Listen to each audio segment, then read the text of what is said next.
groups. We network together like a lot of patriot groups, and we're going to get it done. Thank you so much for all you do. I want to ask you one more question. Yes. Okay?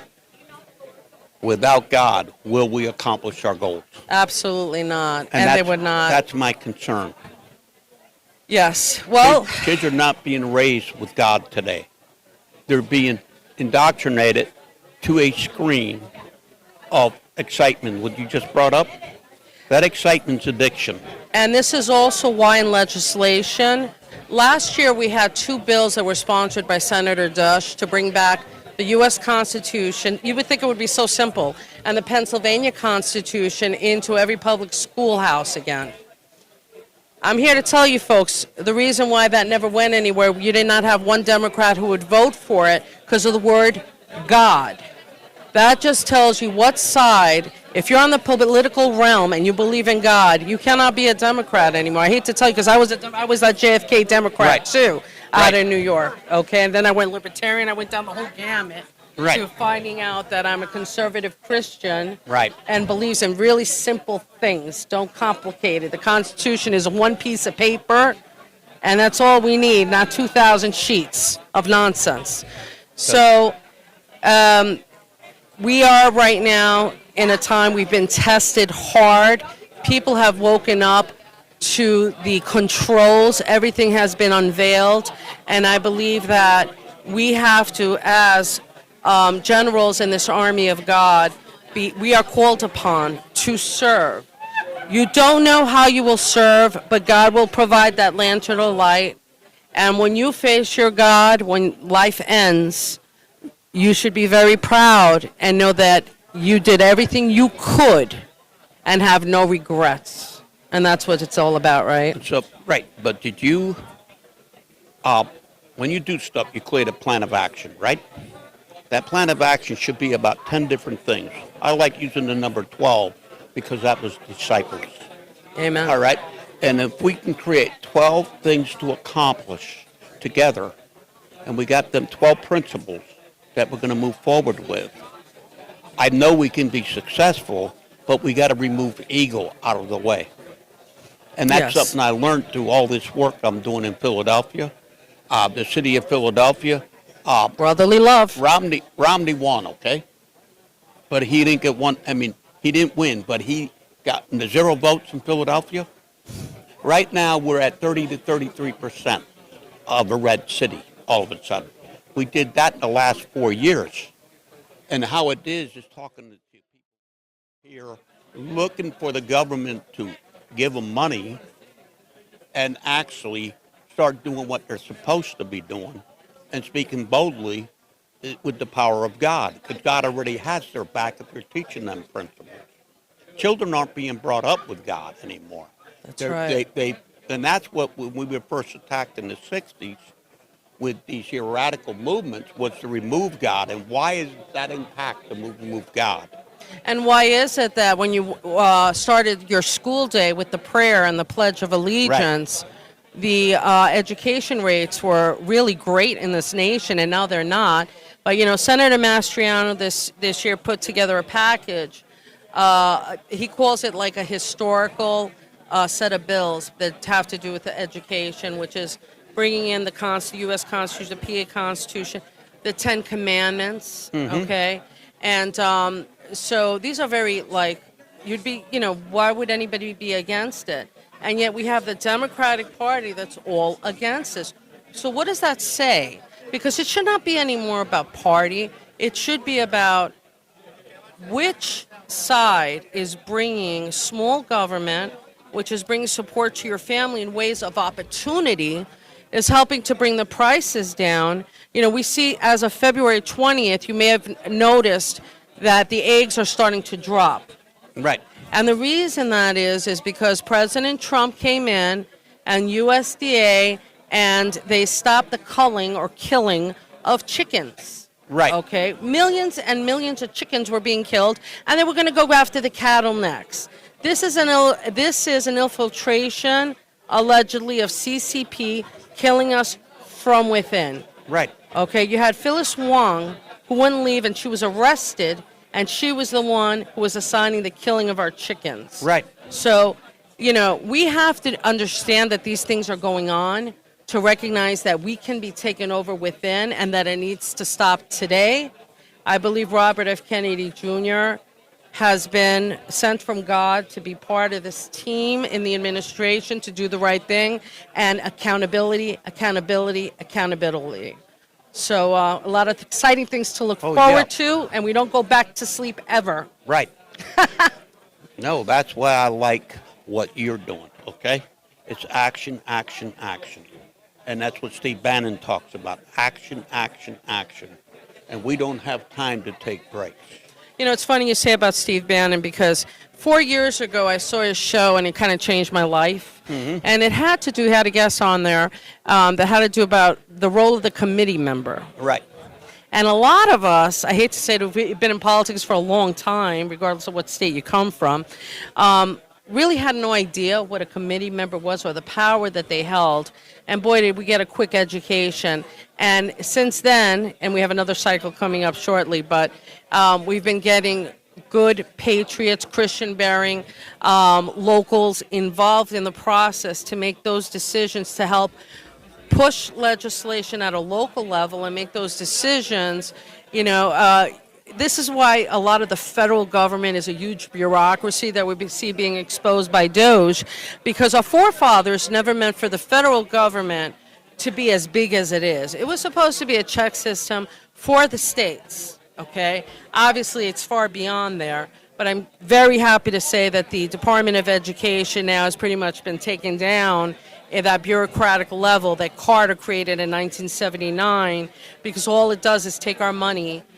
President Trump was very right when he said we came in last in education, 40th out of 40 top countries, but we're number one in the amount of spending we do per child, and that is outrageous. You wouldn't spend $1 million on a car if it couldn't drive you down the block. So what are we doing here?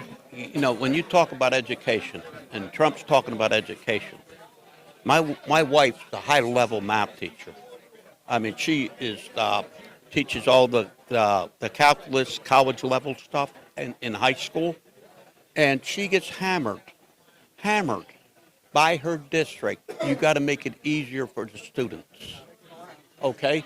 They're looking at the test scores. Is failure, and that's why we're failing. Teaching to the test. Because they're dumbing our stuff down, is what they're really. Well, the good news is also we see in the universities that have been really indoctrinated many more years than the K through 12, I would definitely say. But now you have entities like Charlie Kirk and his people who go in there, and what we're seeing is that for the first time in the 2024 election, we have more college students supporting a conservative agenda. We've never seen that, probably for decades, and I do believe it's because our young people need hope. Right. They want to know that they can buy a house one day and have a family and have children, have the American dream. And the last few years, the males have been under attack, the alpha males. To be a man the way God intended, for you to be able to protect your family and be able to bring home the bacon and have responsibility. And now you are under attack to be feminized and wusticized and now woman. This was the satanic indoctrination of destroying the family. But why do you want the family destroyed? Because then you lose hope, and they want to turn you against God. Well, that's what we did with the black communities. We removed the man from the head of the family, and we're loaded up with that in our prison systems, and we created the welfare state here. Welfare is a democratic plot, okay, to control the family, to keep the poverty, to keep you enslaved, to vote for your paycheck. And we know what President Johnson said about the welfare state. He said, we're going to have them voting Democrat for generations. Right, and that's what's happened. They believe they have to vote Democrat. And why? Because they're not getting their check. They're not getting their subsidized housing, their subsidized electric, okay? But what they gave up is hope. They have no hope. They're enslaved. So, it's interesting because in the early 60s, the government looked at communities, and what they found was that there were certain communities that hovered around and centralized around their church, Right. were big, small business owners, and had almost no divorce rates. And that was the African American community in the Right. South, and particularly in Texas. They did a study, and then all of a sudden, you had this whole movement on segregation. Now, this is a very, not simple subject, but why was something working so good? And then government got involved. When government ever gets involved, do they ever make anything better? No, it's destructive. It's Bingo. destructive. And we need to reignite the spirit of individuals to understand collectively working together through God, we are going to be successful. And it comes from spirit. It comes from in our heart. We have to have hope, and that's what we are in the business of in political, is restoring hope to the people. You look at Carbon County, you look at Schuylkill County, these counties that have been gutted. They're the forgotten men and women that Trump talks about. He resounds to them.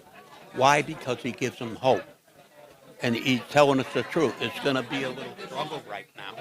We're going to have to go through it. But the other end is success back in America.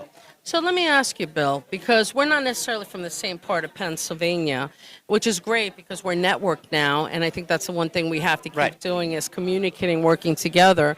But you and I both know, okay, that there were Republicans out there that were never Trumpers. Right.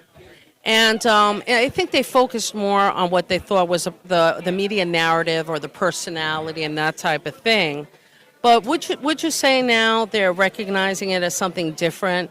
They're recognizing the fact that so much has happened in under 3 months of this presidency to reverse all the crazy. Because I've spoken to some of these friends who didn't agree or weren't so warmly involved, and now they even admit that he's doing a good job. He's doing a great job, first of all. That's the issue. He's doing a great job, and it's like when you trap an animal, the animal's going to come back out fighting harder. And that's what we're dealing right now. They came out in our own state right now with the GOP chair. We put a GOP chair in, okay, that is not good for our state. And how many communists do you Too many. know who are God-fearing? They're not. They're not. And That's that's right. the problem. So they're going to come back to fight, and that means we got to bind together even stronger. And we got to fight harder, and we got to do like Trump says, fight, fight, fight. And we got to keep the spirit running. It's just like the people I work with in Australia, they want to be free from the socialist state of Australia. In New Zealand, I talk with people in New Zealand. They want to be free from the communist state of New Zealand. And it's interesting you say that because during COVID, we met so many patriots online and through different social media factors. We have a lot of friends that I know I will never personally meet who are rooting for America. Right. Everyone around the world, and every American needs to know that they were rooting for us because they do see us as the last beacon of light on the hill. Well, And right now, they have hope themselves Right. because America's winning again for God. let me tell you, I go over to the Netherlands in a few weeks. I do a spiritual retreat there for 5 days. And the people there are all Trumpers now. They see us as their hope. And that's all over Europe. America falls, Europe falls. People don't understand that. Europe is that fragile right now. And that's for me communicating the farmer thing that happened over there. When I first went over there, they were losing their land. The governments can come take their land without a problem.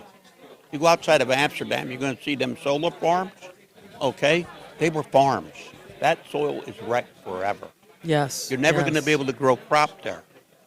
But the farmers rose up over in the Netherlands first. They rose up in Germany, Poland. The farmers are binding together because they realize the government has put them in a place of slavery. They can come take their farms whenever they want. Is that freedom? They don't really have freedom of speech. No, and we see that now happening in the United States. You had Missouri last month who sued China for bringing the COVID through the Wuhan lab, and that is absolutely confirmed. President Trump was always right about that. Right. And instead they try to make him be a racist, a homophobe, and all the garbage. So what happened in the court was China did not show up. Of course. So they were found guilty.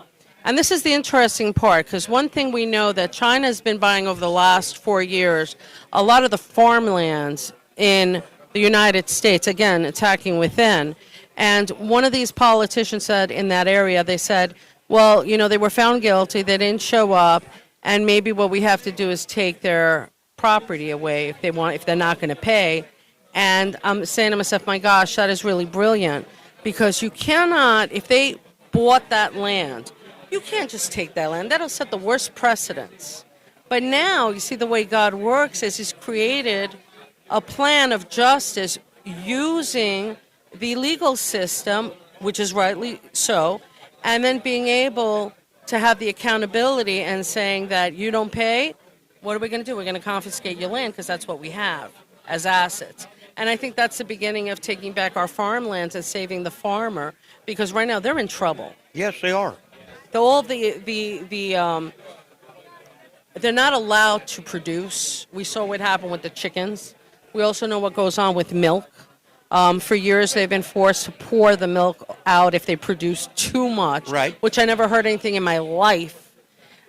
So, I mean, we've just lived in an absolute upside-down world. But we look forward to brighter days. We're living them. We're part of the golden age, folks. I believe God it. first, I believe country, it. And it'll all work out. But don't go back asleep at the wheel. Well, we can't. That's the message we need to get out to every patriot. They're called to an army now, and we need to learn to communicate together. We need to have a network, a parallel economy that they're building, but we also need the communication. Communication is the key to our success, and everyone needs to know that. Personalities can't come in. It's the issue that's more important. We need to save our country. To save America, to save the world right now. Let me ask you another question. How many years you been living here in Pennsylvania? I've been here my whole life. Your whole life, okay. So you've seen it all. My family's been here since the 1700s. Wow, God bless. So you're an OG of my Pennsylvania. My grandfather fought in the Revolutionary War down in Philadelphia. He was at Valley Forge. My other 6-time grandfather got his land grant from William Penn from Whitesport, PA, all the way up into Mount Pocono. That was the burger. So you got a lot of skin in the game. Yes. And we thank you for your family, for the heritage of helping to build this great commonwealth of ours. So let me ask you the question. What do you think about DOGE? Do you think Pennsylvania needs a little DOGE? I think we do. Lots of it. Well, thanks so much. I'm really happy with that. Yes. That really excited me, what's going on there. Accountability. Getting the fat out of our government. Accountability. That we are responsible to our taxpayers. And it's time they realize the taxpayers aren't this unlimited bank that the school districts use every year, 5 millage point raise every year. Take it where they get the money from. We don't have any more to give. We're not your unlimited bank. We don't mind paying taxes, but we want accountability. Absolutely. We're not paying for other people's wars. Right. And we're not paying to line the pockets of politicians. And certainly we've been great supporters also of term limits. Mm-hmm. You should be able to serve, do your job, give it your all, and then go into the sunset. The way the system, I believe, has been corrupted that way, where you have these lifelong politicians like a Pelosi, like a Chuck Schumer, who take advantage of the system. And that needs to end too, because if we don't fix the system, it's bound to be repeated again. And the reality is we don't want our kids and grandkids fighting as hard as we've been fighting the last few years, because it's really daunting. But dare to dream. Appreciate you, and thank you for everything you do. And thank you. Keep up the great work. And we're going to keep the miracle going. That's right. All right. Thank you so much. Thank you. Praise God today. Amen.